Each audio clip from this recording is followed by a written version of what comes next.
Hea i ki ngā tatauranga o te wā, kāri i ko atu, kāri i ko mai, i ngā kura kaupapa Māori mo te whakaputa tauira whai tohu. Hei tā te runanga o ngā kura kaupapa Māori, he tohu tēnei o te angitu o te tauira Māori, mehe mea kei roto taua tauira i tōna reo e ako ana. Hei tā ngā mea mōhio kua pēnei tonu te angitu o te tokomaha o ngā tauira kura kaupapa, mai te whakatūwheratanga o te kura kaupapa tuatahi e 21 tau ki muri.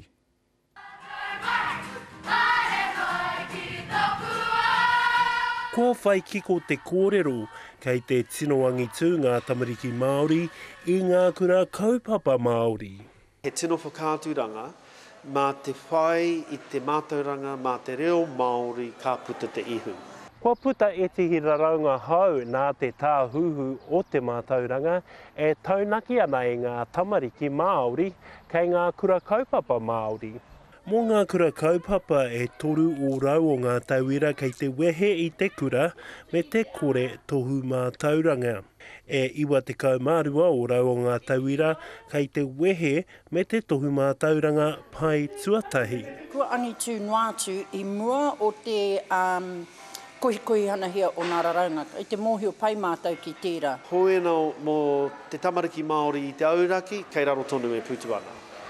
E aroha ana ki tērā. I tēnei hui āmotu o ngā wharekura o Tāmaki Makaurau, i waitohungia he whakahaunga o te tauāki kawa e mahitahi ai te tāhuhu o te mātauranga me te runanga nui.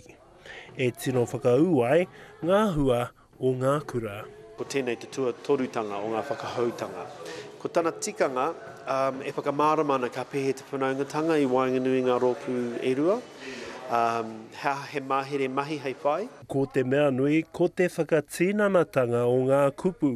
Kei te te runana ki tā rātau i ki ai, i ro te tauataua ki nari ko te tāhuhu, haurua noho tana homaitanga, haurua noho tana whakau i te kaupapa kua ōwatihi e rātau, kia mātou. He huinga no tēnei mā ngā wharekura hei whakarite mahere rautaki e koni whakamua i rātau. Anzac Pikia, Te Karere.